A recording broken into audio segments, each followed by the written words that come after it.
자, 요한복음 3장 16절 찾으셨으면 우리 함께 암송하겠습니다. 시작. 하나님께서 세상을 이처럼 사랑하셔서 그의 독생자를 주셨으니 이는 그를 믿는 사람은 누구든지 멸망하지 않고 영생을 얻게 하려 하심이라. 아멘. 잠시 기도하겠습니다. 주 아버지 하나님, 말씀의 제목은 이처럼 사랑하셨다가 되겠습니다. 이처럼 사랑하셨다. 자, 우리가 하나님을 섬기는 가운데서 하나님의 사랑을 많이 이야기하죠. 어떤 때 하나님의 사랑에 대해서 많이 이야기합니까?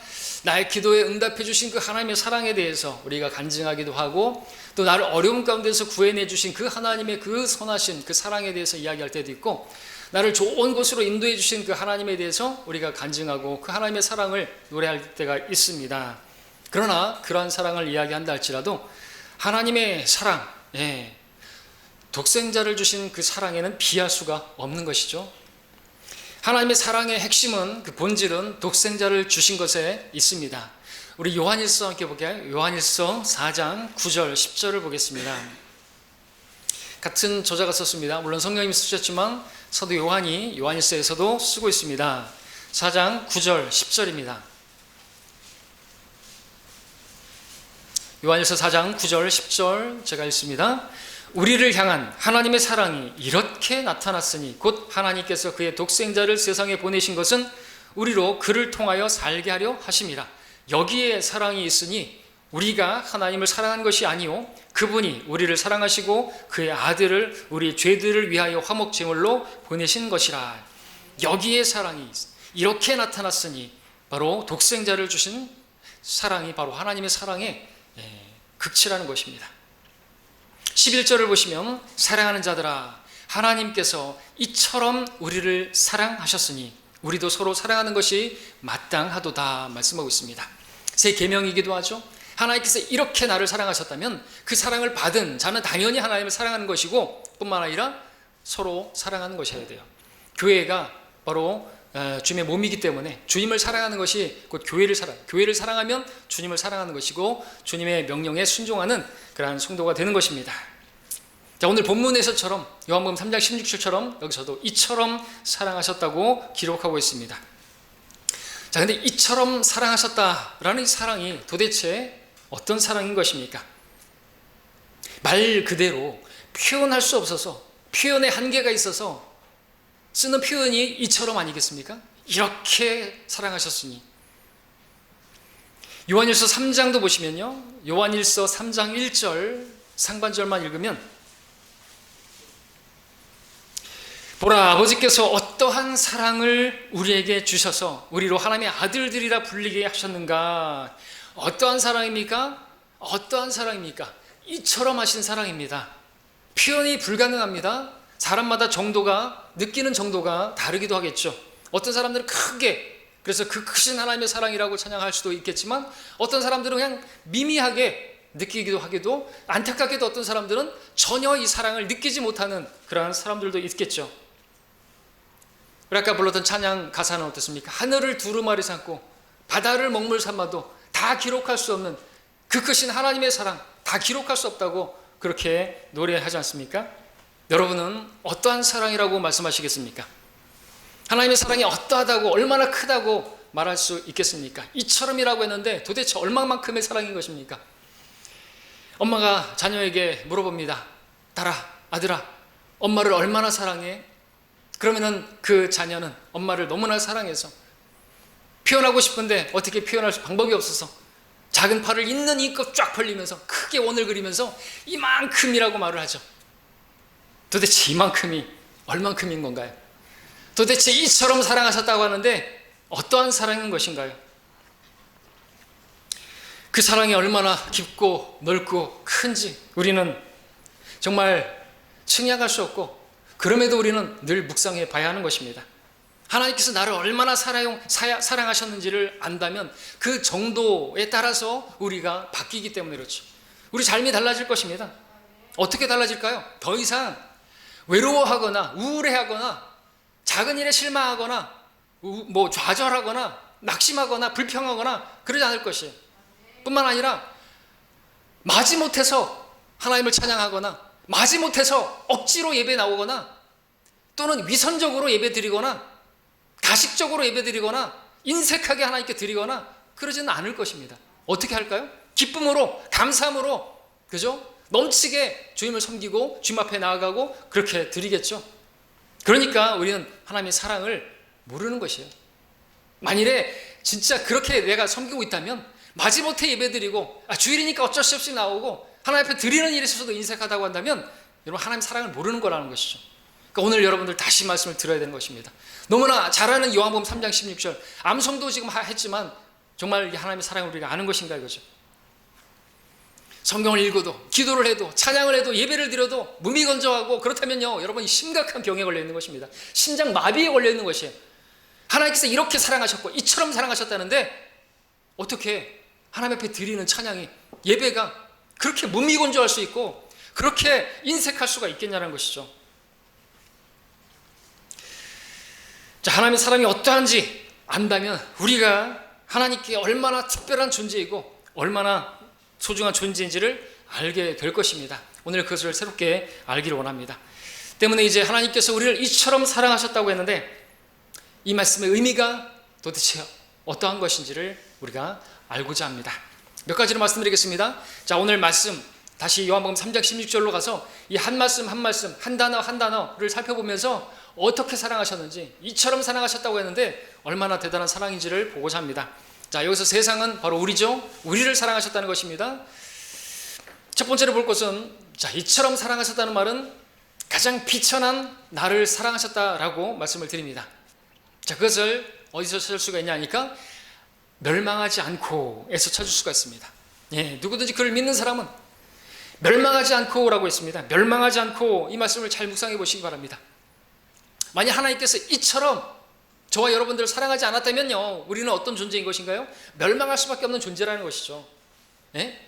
그러니까 우리가 하나님의 사랑을 알지 못했어도 그냥 뭐 괜찮은 정도 뭐 아무 문제 없고 그러면 아무 문제 없겠죠. 그러나 그 사랑을 우리가 눈뜨지 못했다면 그 사랑을 받지 못했다면 멸망할 수밖에 없다는 것입니다.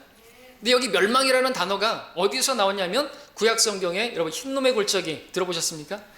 예루살렘 옆에 골짜기가 있는데 거기에는 항상 불이 타고 있었습니다. 왜 그렇게 항상 불이 타고 그 불이 꺼지지 않고 있었냐 하니까 그 성읍에서 나오는 그 쓰레기들을 거기 갖다 태우기 때문이죠.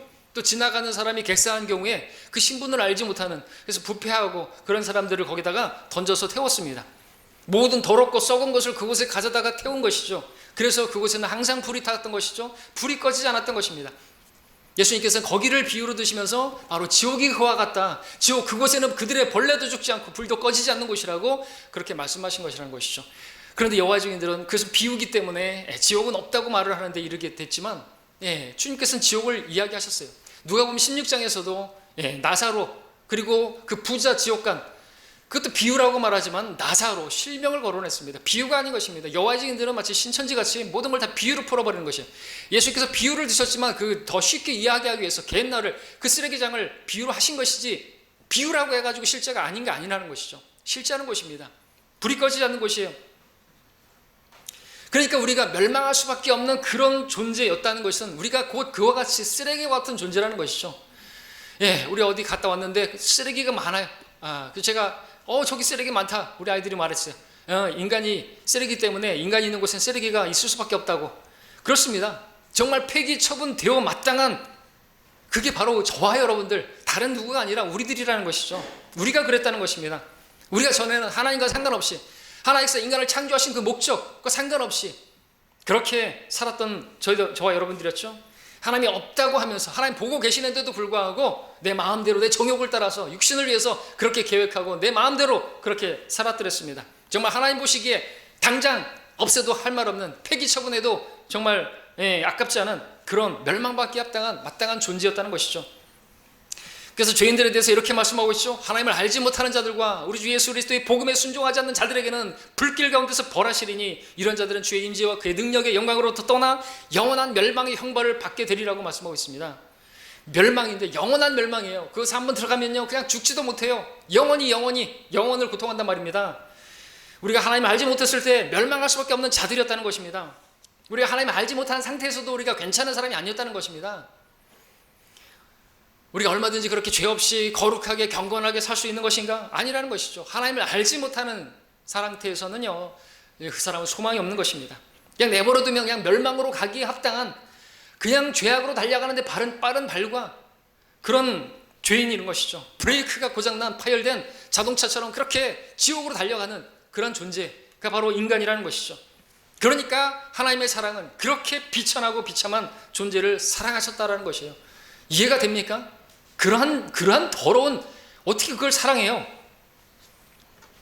하나님께서 하신 사랑, 사람들이 하는 사랑 방식과 다른 것입니다. 사람들은 누구를 사랑하죠? 나보다 잘나고, 나보다 멋지고, 나보다 뭘 잘하고, 그런 사람들을 사랑해서 그런 사람들을 좋아하고 그런 사람들을 쫓아가지 않습니까? 소위 스타들을 사랑하고 쫓아가고 그렇게 하죠. 방탄소년단, 걔네들이 뭐 노래하는데 뭐 자리가 비일까봐 여기 있는 사람들이 한국에서 미국까지 가가지고 자리 채우고, 그렇게 사랑해서, 그런데 하나님께는요, 우리가 스타가 아니에요. 우리는 어디서 와서 어디로 가는지 모르는, 죽으면 어떻게 되는지도 모르는, 객사당해서 버려진 시체와 다름없는 그런 존재라는 것이죠. 그런데 하나님께서는 그런 우리를 관심하실 뿐만 아니라 우리를 사랑하셨다는 것입니다. 그러니까 하나님께서 보여주신 그 사랑은요, 정말 비천한 존재를 사랑하신 사랑이다 말씀을 드리는 것이죠. 자, 그렇다면 이러한 사랑을 누가 받을 수가 있겠습니까? 자신이 그러한 비참한 존재다, 그냥 내버려두면 지옥 갈 수밖에 없는, 멸망할 수밖에 없는 존재라고 인정하는 사람만이 이런 사랑을 받을 수가 있겠죠. 내가 죄인이라는 사실을 인정하는 사람만이 구원받을 수가 있는 것이죠. 나도 스스로 내 노력으로 얼마든지 내 의로 하늘나라 갈 수 있다고 생각하는, 자기가 대단하다고 생각하는 사람들은 절대로 하늘나라 못 가는 것이죠. 하나님의 사랑을 깨달을 수가 없겠죠. 하나님의 사랑은 어떤 사랑입니까? 가장 비천한 나를 사랑하신 사랑인 것입니다. 이 사랑에 눈뜨기를 바랍니다. 두 번째, 이처럼 사랑하셨다는 것은요, 가장 귀한 것을 주는 사랑인 것입니다. 자, 오늘 본문에서 독생자를 주셨으니 라는 말씀을 이제 보시기 바랍니다. 독생자를 주셨다고 말씀하고 있습니다. 그러니까 하나님께서 가장 귀한 것을 주신 사랑이라는 것이죠. 여기서 독생자의 영어로는 only입니다. 하나라는 것이죠. 하나는 희소성으로보다 가치 있는 것입니다. 귀한 것이죠. 아브라함의 경우 독자 이삭은 아브라함에게 있어서 정말 사랑하는, 그래서 하나님께서도 네가 사랑하는 내 독자 이삭이라고 말씀하실 정도로 정말 귀한 존재 아닙니까? 근데 하나님께서 그처럼 사랑하시는 독자를 주셨다는 것이죠. only 뿐만 아닙니다. 그게 다가 아닙니다. 독생자, 하나님의 아들이시지만 그 예수님은 하나님 자신이십니다. only 다음에 begotten son인데, begotten 낳다라는 뜻입니다. 이 단어는요, 예를 들면 아브라함이 이삭을 낳고 이삭이 야곱을 낳고 할 때 쓰인 그 단어입니다. 중요한 것은 여자가 아이를 낳을 때 쓰는 말이 아니라는 것이죠. 남자가 남자를 낳을 때 쓰는 단어라는 것이죠. 남자가 남자를 낳는다고요?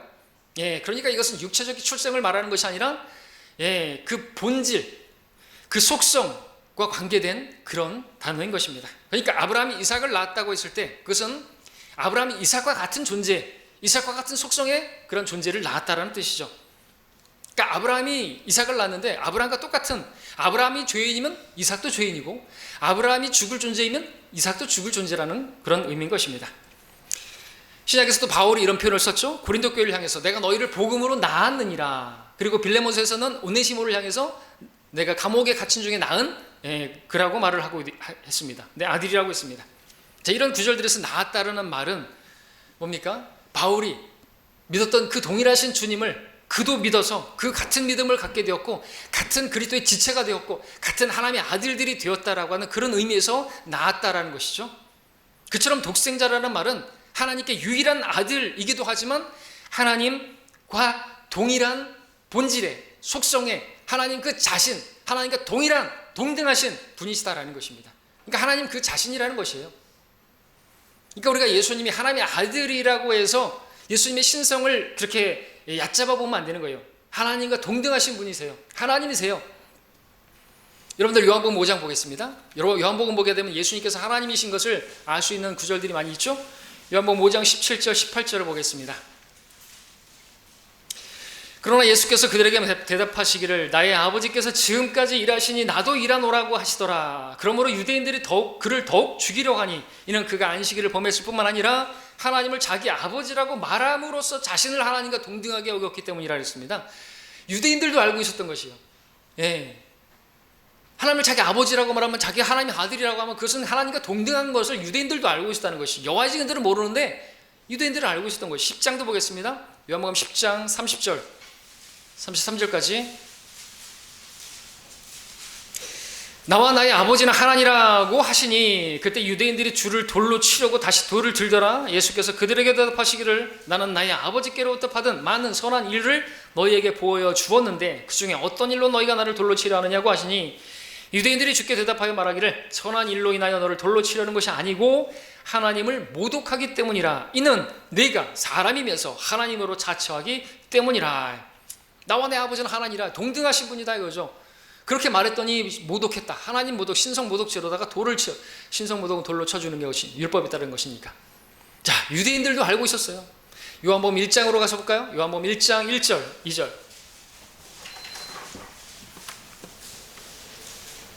그래서 말씀과 하나님이 따로 나오고 있는데 다시 그 말씀이 하나님이셨다고 말씀하고 있습니다. 육체로 오신 말씀이신 예수님이 바로 하나님 자신이라고 말씀하고 있죠.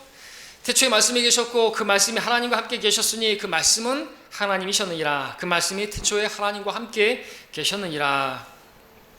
자, 그래서 예수님은 곧 하나님이신 것입니다. 그 말씀이 육신으로 오신 그 예수님이 바로 하나님이시라는 것이죠. 그래서 예수님이 하나님의 아들이라고 해가지고 우리가 신성을 깎아내리면 안 되는 것입니다. 그래서 예수님께서 나를 본 자는 아버지를 보았느니라고 하시기도 하셨죠. 자, 제가 지금 이런 얘기를 왜 하는 것입니까? 예수님의 신성에 대해서 왜 얘기하는 것입니까? 예수님, 독생자, 그분이 하나님이 아니시고는 우리의 죄들을 대속할 수가 없기 때문에 그렇습니다. 인간의 피로는 우리 죄들, 그 자신의, 인간의 피는 그 자신의 죄의 피이기 때문에 누구도 대속할 수가 없어요. 속죄할 수가 없어요. 그러나 죄가 없으신 하나님께서 오셔서 피를 내시면 그 피로 우리 죄들을 씻으면요, 우리 죄가 깨끗하게 될 수가 있기 때문에 말씀을 드리는 것이죠. 죄가 없으신 하나님이신 독생자만이 우리 죄들을 담당하실 수 있는 유일한 분이시기 때문에 그분께서 독생자로 오신 것이고 하나님께서는 그래서 자신을 우리를 위해서 내어주신 것이죠. 그러니까 하나님의 사랑은 하나님 자신의 생명을, 곧 당신 자신을 우리에게 주신 그런 사랑이라는 것입니다. 그러므로 이처럼 사랑하셨다는 그 사랑은요, 가장 귀한 것을 주신 사랑이라는 것이죠. 하나님 당신의 몸을 주신 것이에요. 이런 사랑을 성경은 이처럼이라고 오늘 말씀하고 있는 것입니다. 세 번째, 이처럼 사랑하셨다는 것은 가장 관대하게 주신 사랑이다. 자, 이제 본문에서 볼 말씀은 누구든지라는 말씀입니다. 누구든지라고 하셨습니다. 예, 어떤 사람도 상관없어요. 아무리 죄가 많은 사람도 상관없어요. 내가 과거에 어떤 사람이었든 상관없습니다. 내가 얼마나 더러운 사람이었든지, 내가 얼마나 정말 가증한 그런 사람이었든지 상관없다는 것이죠. 내가 전에 어떤 종교에 빠져 있었든지, 거기에 가서 빌고 그렇게 가증스러운 우상 숭배를 했든지 상관없다는 것입니다. 누구든지라는 것이에요. 관대하십니다. 누구든지 차별이 없으세요. 누구든지라는 말은 우리 모두가 사랑의 대상이라는 것이죠. 누구든지 오기만 하라 이거죠. 누구든지에게 영생을 주겠다고 말씀하시는 것이죠. 뿐만 아니라 누구든지라는 말을 생각해 보십시오. 누구든지, 그러니까 그 사람이 예수를 믿고 구원을 받고 그 다음에 어떻게 사는 것에 대해서도 관심이 없어요. 예, 지옥은 가지 말라는 거죠. 누구든지 오라 이거죠. 여러분들, 우리가 누군가를 도우려고 할 때 멈칫거릴 때가 있습니다. 언제입니까? 여러분, 노숙자를 도우려고 할 때 왜 멈칫거리는 것일까요? 내가 주는 이 돈으로 저 사람이 술을 사 먹을 수도 있잖아요. 그리고 몸을 망치는 데 사용할 수 있잖아요. 여러분, 앵벌이 같은 사람들 그 애들한테 돈을 주면요, 그 돈을 그 포주에게 갖다 주잖아요. 그 아이들에게 유익한 게 아니지 않습니까? 그래서 멈칫거려지잖아요. 그렇죠? 도와주면 이것을 쓸데없는데 쓰지 않을까? 술 먹는데 쓰지 않을까? 또 앵벌이 포주한테 갖다 주는 것이 아닐까? 이런 것 때문에 우리가 주저하게 된다는 것이죠. 제가 왜 이 이야기를 하는 것입니까? 바로 저 여러분들이 그런 사람이기 때문에 그런 것이죠. 그런 사람일 수 있는 것이에요. 하나님께서 나를 구원해 주셨는데도 불구하고 여전히 구원받은 이후에 쓸데없는데 기웃거리고 내 정욕을 위해서 살기도 하고 심지어 하나님을 배반하기도 하고 어리석게 살 때가 있지 않습니까? 우리가 하나님을 향해서 구원받고 나도 항상 바르게 올바로 그렇게 살지만 않지 않습니까? 근데 하나님께서는요, 우리가 구원받은 후로도 그렇게 살 거를 아심에도 불구하고 하나님께서 독생자를 주셨다는 것이죠. 그런 것들을 개의치 않으셨다는 것입니다. 예수님께서는요, 그 제자들이 예수님을 부인하고 저주하고 맹세하고 그런 걸 다 아시면서도 그들의 발을 씻겨주셨어요. 누구든지가 보여주는 사랑은요, 우리가 예수를 믿은 다음에 얼마나 넘어질지, 어떻게 넘어질지 전혀 개의치 않으시겠다는 것이에요. 어차피 그런 거 알고도 구원자를 주신 거 아닙니까? 그래서 여기 누구든지라는 말은 하나님께서 관대하게 베풀어 주시는 사랑을 말씀하고 있다는 것이죠. 얼마나 놀라운 사랑을 우리에게 주신 것입니까? 우리 남을 도와주려고 할 때 그렇게 주저하게 되는데, 저 사람이 내 도움을 받고 쓸데없는 데 가서 헛짓거리 할까? 그렇게 나쁜 데 갖다 바칠까? 그것 때문에 우리가 도와주기가 어려운데, 하나님께서는 우리가 구원받고 나서 쓸데없는 데서 기웃거리고 나쁜 짓 하고 그렇게 방탕하게 여전히 또 살 수도 있는데, 심지어 주님을 부인하고 그렇게 은혜를 모독하고 그런 삶을 살 수도 있을 거 알지만서도 그럼에도 독생자를 주셨다는 것이죠. 그리고 누구든지 괜찮으니까 오라고 초청하고 계시다는 것입니다. 그러니까 얼마나 놀랍고 정말 얼마나 관대한 사랑이냐는 것이죠. 저 여러분이 이처럼 관대한 사랑을 받은 것입니다. 네 번째, 이처럼 사랑하셨다는 말은 가장 단순하면서도 가장 쉬운 사랑을 우리에게 주셨다라는 것입니다. 자, 이 다음에 볼 말씀은 그를 믿는 사람은 이라는 말씀 때문에 그렇습니다. 이 사랑을 받는데 우리 어떤 행위가 필요치 않았습니다. 어떤 노력도 필요치 않았습니다. 믿는 사람은 이라고 했습니다. 믿음은 행위를 거부합니다. 행위의 법으로 안 되니까, 구약의 그 법으로는 안 되니까, 율법으로는 안 되니까 믿음의 법을 제시하신 것이죠. 하나님께서 그의 피를 믿는 믿음을 통하여 그를 화목제물로 세우셨으니 이는 하나님의 오래 참으신 가운데 이전에 지은 죄들을 사하심으로 인하여 그의 의를 선포하려 하시며, 이때에 자기의 의를 선포하시면 자신도 의롭게 되시고 또한 예수를 믿는 자도 의롭게 하려 하십니다. 그러므로 자랑할 때가 있느냐? 있을 수 없느니라. 무슨 법으로냐? 행위의 법으로냐? 아니라 오직 믿음의 법에 의해서니라. 로마서에서 말씀하고 있죠. 3장에서 얼마나 단순하면서도 값없이 거저주시는 그러한 사랑인 것입니까?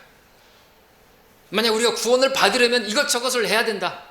여러분 하루에 성경을 몇십 장씩 읽어야 하고, 기도를 하루에 3번씩 1시간씩 해야 되고, 이슬람이 메카를 향해서 그렇게 엉덩이 쳐들고 그렇게 기도하는 것처럼 그렇게 꼭꼭 해야 되고, 여러분들 모든 모임에 참석해야 되고, 예배에 다 참석해야 되고, 거기에 빠지면 안 되고, 11조 빼먹으면 안 되고, 10원이라도 빼먹으면 안 되고, 여러분들이 그런 것들 저런 것들을 다 해야 구원해 주겠다라고 한다면 우리 가운데 구원받을 수 있는 사람이 있을까요? 없을 것입니다. 과거 이스라엘이 율법 아랬을 때 우리가 그들처럼 600여 가지의 그 율법을 지켜야만, 그걸 다 이루어야만 의롭게 되고 하나님의 사랑을 받을 수 있는 존재가 된다고 한다면 우리는 가능성은 제로인 것입니다. 그렇다면 하나님의 사랑이 얼마나 놀라운 것입니까? 믿기만 하면 된대요. 십자가 달린 예수님 바라보고 믿기만 하면, 나를 구원하실 수 있는 분이라고 믿기만 하면 누구든지 구원해 준다는 것입니다. 얼마나 단순하고 쉬운 초청입니까? 얼마나 크신 사랑인 것입니까? 여러분, 예수님을 예표하는 것 중에서 하나가 무엇이죠? 요한복음 3장 오늘 14절을 보십시오. 본문 위에 14절에 보시면 예수님의 십자가를 예표하는 것이 뭡니까? 장대에 매달린 노뱀이죠. 14절에서 모세가 광야에서 뱀을 들어 올린 것 같이 인자도 그렇게 들어 올려져야만 하리니, 광야에서 이스라엘 백성들이 불뱀에 물렸을 때 그들이 할 수 있는, 유일하게 할 수 있는 그것만 하면 나을 수가 있고 살 수가 있어요. 무엇입니까? 그 노뱀을 바라보기만 하면 된다는 것이죠. 얼마나 단순하고 쉬운 것입니까? 하나님께서 누구든지 멸망하지 않고 다 구원에 이르게 하시려고 그렇게 쉬운 방법으로 우리를 구원하신 것입니다. 노뱀을 바라보는데 뭐 과정이 필요합니까? 노뱀을 바라보는데 돈이 들어갑니까? 돈을 싸가지고 가가지고 내가 이걸 줄 테니까 좀 노뱀을 좀 보게 해주세요. 그럽니까? 아니면 노뱀을 바라보는데 무슨 신학교 과정을 거쳐야 되고 뭔가를 막 깨달아야 되는 것입니까? 성경을 다 알아야지 그 노뱀을 바라볼 수 있는 그 바라봄이 있을 수가 있습니까? 아니라는 것이죠. 바라보기만 하면 되는 것이에요. 쉬운 것입니다. 구원은 얼마나 단순합니까? 예수님께서 십자가에서 내 죄 때문에 내 죄를 담당하셨다, 나의 구원자다, 그렇게 받아들이기만 하면, 나 구주라고 믿고 고백하기만 하면, 그분을 영접하기만 하면 구원받는다는 것이죠. 근데 이렇게 구원 쉬운데 어떤 사람들이 그렇게 구원을 어렵게 만드는 것인가요? 지난주 설교에도 보니까 댓글에 누군가 달았어요. 그리스도인의 삶인가? 그 사람 좀 듣고 깨달아야 되는 것이, 자기가 뭔가 좀 성경 알고 교회를 열심히 다니고 그러면서 뭔가를 알게 되었다고 해가지고 그거를 마치 구원론이라고 생각하면 안 되는 것이죠. 그 사람이 뭐라고 썼냐? 예수님께서 하나님이시고 그 육신으로 오신 하나님인 것을 온전히 믿지 않으면 그 사람은 구원은 100% 거짓이다 이거죠. 예수님께서 하나님이신 것을 믿지 않은 채로 예수님을 영접했다고 한다면 그 사람은 100% 지옥 간다 이거죠. 그리고 그분께서 죽으셨다가 3일 만에 부활하신 사실을 믿지 않은 채로 예수님 영접했다. 그것도 가짜권이라고 말을 하는 것이 맞는 말인데요. 그걸 우리가 다 알아야지 구원받는 게 아니라는 거죠. 예? 예수님께서 하나님이신 것을 온전히 알아야 되는 거예요. 그러면은요 그 시간이 얼마나 필요한 건데요. 예? 만약에 내가 불이 타가지고 불 가운데서 지금 불이 나가지고 지금 내가 지금 소방대원에 왔는데 예? 어떻게 소방대원 당신이 나를 구원할 수 있는지 내가 좀 테스트 좀 해보겠어요. 당신이 어디서 훈련을 받았어요? 당신의 가족관계는 어떻게 돼요? 당신은 어디 소속이세요? 당신의 이런 걸 다 알아야 됩니까? 아니죠. 나를 구원할 수 있는 불 가운데서 구원할 수 있는 분이라고 믿고 그냥 맡기면 되는 거예요. 마찬가지라는 것이죠. 무슨 예수님이 하나님이신 것을 온전히 어느 정도 온전히 알아야 되죠? 삼일체교를 다 알아야 된다는 것이에요. 여호와 하나님부터 자기가 쭉 알아야 되는 것이에요. 3일 만에 부활하신 걸 믿으면 이제 꼴까닥 죽어가는데 그 사람한테 그걸 다 얘기하냐고요. 그렇게 하면 안 되는 것이죠. 예? 깨달아야 돼요. 그것뿐만 아니라 무슨 거듭난 죄사함의 비밀, 뭐 비밀이에요, 비밀이 신비. 그 우리가 이해할 수 없어요. 무슨 그런 게 풀이에요? 뭐 풀어졌어요? 뭐 죄사함이 풀어졌어요? 뭐 해결됐어요? 뭐 내가 미분 적분 풀듯이 깨달았어요? 그게 철학이죠. 그게 종교죠. 아니라는 것이죠. 믿는 자는 누구든지 믿기만 하면 된다는데 이렇게 쉬운 구원을 왜 자꾸 어렵게 만들어가지고 지옥 보내는 거 누가 해요? 누가? 마귀 자식들이죠. 예? 구원에 대해서 손대지 말라 이거죠. 포장하지 말라는 것이에요. 믿기만 하면 구원받는 거예요. 믿고 나서 또 죄를 지면은 그 상관없어요. 그래도 괜찮으니까 오라 이거죠. 믿는 자는 누구든지 믿기만 했다면 거기는 행함이 필요 없어요. 믿는 자는 누구든지 구원받는다. 얼마나 관대한 사랑이고 얼마나 쉬운 구원입니까? 이렇게 사랑하셨어요. 이처럼 사랑하셨습니다. 그 사랑을 여러분 아십니까? 다섯 번째, 이처럼 사랑하셨다는 것은 가장 높으신 분께서 베풀어 주신 사랑이다. 자, 이제 볼 말씀은 하나님께서라는 말씀입니다. 처음 나오는 말씀이죠. 하나님께서 이 사랑을 베풀어 주신 분은요, 우리와 같은 어떤 사람이 아니고요, 우리에게서 사랑을 구걸하는 우리보다 못한 어떤 존재가 아니라 가장 높으신 분이시라는 것이죠. 가장 높으신 분께서 앞서 말씀드렸던 가장 미천한 나를 향하여 베풀어 주신 사랑이라는 것이죠.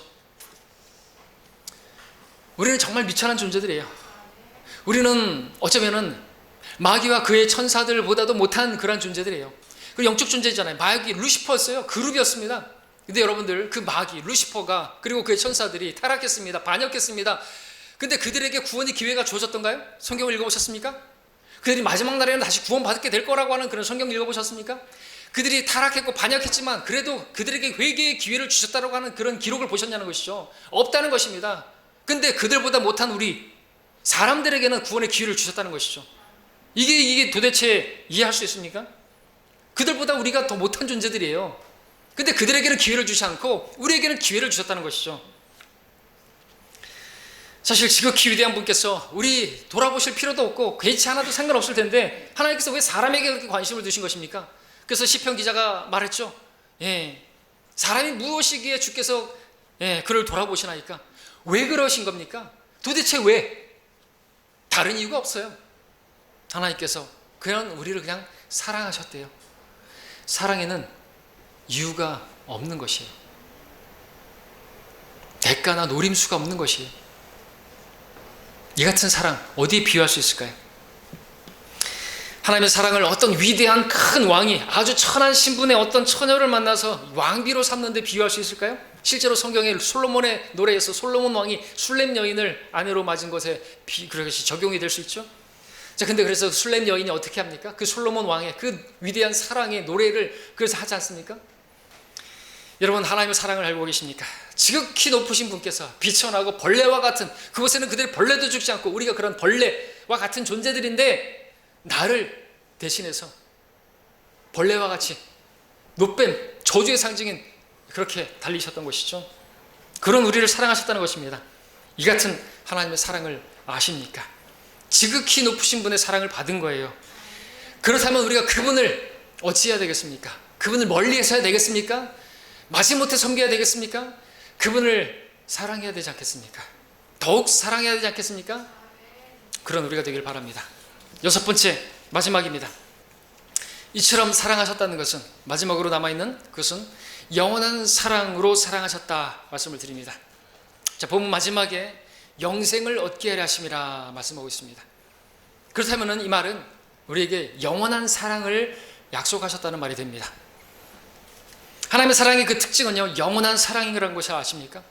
예레미야 31장 3절에서는 내가 영원한 사랑으로 너를 사랑하였으므로. 그래서 이스라엘은요, 회복하는 것이에요. 이스라엘은 버림받은 상태에 있는 것 같지만 회복하게 되어 있어요. 하나님께서는 변경하지 않습니다.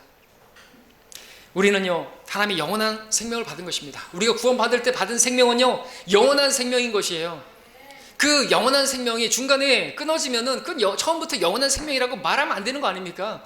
근데 어떤 사람들은 그 영원한 생명이라고 말을 해놓고 구원받고 나서 잘못하고 항하고 무슨 이 신천지에 가거나 어떤 잘못되거나 뭐 실족하거나 그러면은 그 영원한 생명이 끊어진대요. 구원을 잃어버린대요. 이런 답답한 사람들. 영원한 생명이 뭐죠? 영원한 생명이에요. 그것이 중간에 끊어지면은요, 처음부터 그건 영원한 생명이라고 말하면 안 되는 것이에요. 영원한 생명이 뭔지 몰라요? 영원한 생명이에요. 하나님의 생명이 영원한 생명이기 때문에 그 생명을 우리에게 주셨으면요, 우린 영원한 생명을 받은 것이에요. 영원한 사랑을 우리에게 보여주신 거라는 거예요. 이런처럼 사랑하신 겁니다. 아무것도 그런 사랑을 받을 만한 사랑이 없는데 뭐 세상 사람들끼리도 모르죠. 당신을 영원히 사랑하겠네. 헛소리 하지 말라 그래요. 영원히 사랑하기는 조금만 로또 복권만 당첨되면 이혼할 거면서, 그렇죠? 어디 갔더니 그러더라고요. 로또 복권에 당첨되게 해주세요. 그리고 뭐 지금 그러면 사귀고 있는 여자친구하고 헤어지게 해주세요. 써놨더라고요. 여수 갔다 왔는데. 자, 때문에 우리가 영원한 생명을 받았다는 것은 영원한 사랑을 받았다는 것이에요. 만약 우리의 구원이 과거의 죄만 용서되어지고 미래의 죄는 용서받지 못하는 것이라고 한다면, 우리 미래의 죄, 우리 현재의 죄는 내가 책임져야 하는 것이라고 한다면, 우리 구원을 우리가 안심할 수 있겠습니까? 보장을 확신할 수 있겠습니까?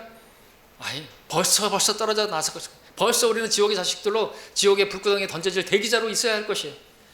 그럼 하나님께서는 자기 사람들을 영원한 사랑으로 사랑하시고요, 하나님께서는 자기 사람을 사랑하시되 끝까지 사랑하시니라고 요한복음 13장 1절에서 말씀하고 있죠.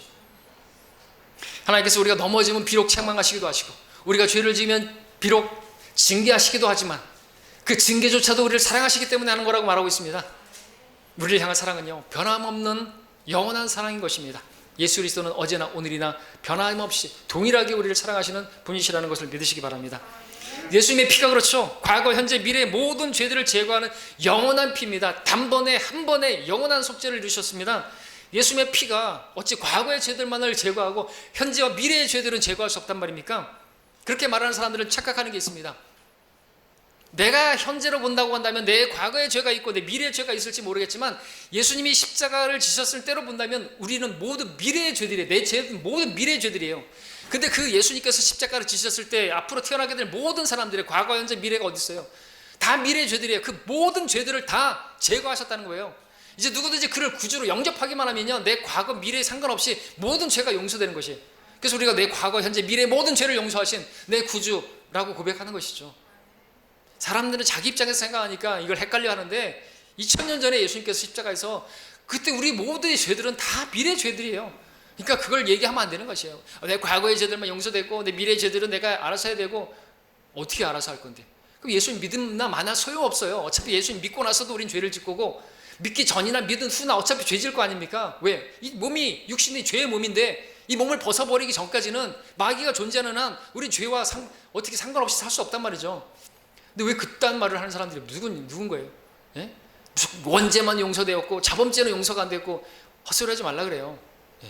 그런 사람들이 강단에 서서 가르치면 안 되는 것이죠. 그래서 그런 사람들은 개들이라고 말하는 것이죠. 개들, 소경들이라고 말하는 것이죠. 진리를 전하는 사람들은 개들이라고 말하면 안 되는 거죠. 개라고 말하면 안 되는 것이에요. 어떤 사람이 그렇게 말을 하면 그건 아주 교만한 사람인 것입니다. 예? 자, 그래서 누구라도 예수님을 지금 믿으면 그의 모든 죄가 용서되어지고 영원한 사랑을 받아서 영원한 생명을 누리는 것입니다. 하나님의 생명은 영원한 생명이라 그 생명을 주심으로써 우리는 영원한 구원을 받은 것이고, 여러분들은 그러므로 안심하셔도 좋은 것입니다. 여러분의 행위에 의한 것이 아니라 하나님께서 행하신 행위가 엄청나기 때문에 우리는 그 행위 안에서 안식을 누리는 것이에요. 내가 내 행위로 한다면 불안해서 어떻게 살아요? 하루하루 날마다 불안하지 않습니까? 내가 어떤 죄를 지을까? 환경만 조성되면 죄를 짓게 되는데, 내 행위에 근거해서 구원을 확신하려고 한다면 절대로 확신 못하는 것이죠. 자, 하나님의 사랑은 영원한 사랑임을 여러분 믿으시기 바랍니다. 우리가 그런 사랑을 받은 존재들이 되었습니다. 그렇기 때문에 우리가 그름을 찬양하는 것이에요. 이처럼 사랑하셨기 때문에 우리는 어떻게 갚을 수가 없어서 돈으로 어떻게 바꿔요? 물에 빠진 사람 건져도 얼마면 돼? 안 되잖아요. 감사합니다 하면 되는 거예요. 이게 찬양인 것입니다. 자, 혹시 여러분 가운데, 우리 가운데 아직 이 사랑을 받지 못한 분 계십니까? 아직 하나님의 사랑이 어떠한 사랑인지 모르는 분이 계십니까? 하나님이 초청하십니다. 예수님을 믿기만 하면 이 하나님의 사랑을 받는, 사랑받는 자녀가 되는 것입니다. 내 죄를 대신해서 예수님이 십자가를 지셨다, 내 죄값을 대신하신 나의 구세주라고 여러분들 믿고 고백하시면 구원을 받게 되고 하나님의 영원한 사랑으로 여러분들 사랑을 받는 존재가 되는 것입니다. 그런 사랑을 받으셨습니까? 혹시 우리 가운데 구원받지 않은 분 계시면 손 들어보십시오. 이거는 정말 해결해야 될 문제입니다. 구원받지 않았는데 그냥 교회만 다닌다고 해서, 여러분들이 성경 들으면 교회를 다니고 바른 성경을 들고 다니고 그런다고 해서 구원받는 게 아닌 것이에요. 여러분, 다른 교회에서도 구원받을 수가 있어요. 그러나 예수님을 영접한 적이 없다면, 그분을 받아들인 적이 없다면 여러분들 착각하지 마십시오. 모태신앙 없어요. 어머니 뱃속에서 내가 뭐 교회를 다녔기 때문에 필요 없어요. 그런 거. 다윗도 죄악 중에 어머니가 나를 배웠고 죄 중에서 내가 태어났다고 말해서 죄인이에요? 모태 죄인이에요? 역시 여러분들 구원받지 않은 분 계시다면 오늘을 넘기지 마시고 이 문을 그냥 나가지 마시기 바랍니다. 오늘 구원의 문제를 해결하시길 바랍니다. 자, 이제 구원받은 여러분들에게 말씀드립니다. 여러분들, 하나님께서 이처럼 사랑하셨어요. 가장 비천한 나를, 그것도 가장 귀한 사랑으로, 그것도 가장 관대하게, 가장 단순하고 값없이, 또 가장 존귀하신 분께서 그것도 영원한 생명으로, 영원한 사랑으로 우리에게 주셨는데, 그러한 이 같은 사랑을 받은 사람으로서 우리가 살고 있나 한번 돌아보시길 바랍니다. 저 여러분들은 정말이지 가장 좋은 것을 받고 사는 사람들이에요. 저 불신자들이 가지고 있는 것들을 뭐 부러워할 게 아니라는 것이죠. 세상의 스타가 두려워요? 왜 그런 걸 부러워하는 것이에요? 왜 거기에 미혹되고 그것을 끌려가는 것입니까? 무엇에 그렇게 기웃거리는 것입니까?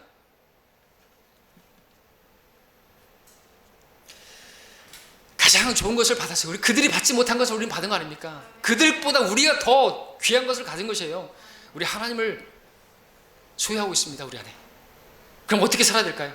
어떻게 살아야 될까요? 이처럼 사랑하신 사랑을 받았는데 어떻게 살아야 되겠냐고죠. 하나님께서 이처럼 사랑하셨다면, 하나님께서 이만큼 나를 사랑하셨다면, 삶에 좀 어려운 일 만났다고 인상 쓰지 마셔야 되겠죠. 어깨 축 늘어뜨리고 뭐 세상 다 산 것처럼 그렇게 하면 안 되겠죠. 이게 조금 별거 아닌 것 때문에 짜증내고 불평하고 화를 내고 감사하지 않고 그렇게 살면 안 되겠죠. 하나님을 예배하는데, 찬양 드리는데, 기도를 하는데, 성경을 읽는데 인색하게 하면 안 되겠죠. 억지로 하면, 마지못해서 하면 안 되겠죠. 그럼 정말 안 되겠죠. 하나님께서 이처럼 사랑하셨다면, 이만큼 사랑하셨다면 우리가 하나님께 영광 돌리는 데 있어서, 하나님께 경배를 드리는 데 있어서, 나를 드리는 데 있어서 넘치게 해야 할 줄로 믿습니다. 가장 귀한 것으로 향유 옥합을 깨뜨려서 주님을 최선을 다해서 섬겼던 것처럼 우리도 그렇게 섬겨야 할 줄로 믿습니다. 그리고 우리 모두가 되기를 간절히 바랍니다. 잠시 머리 숙이시겠습니다.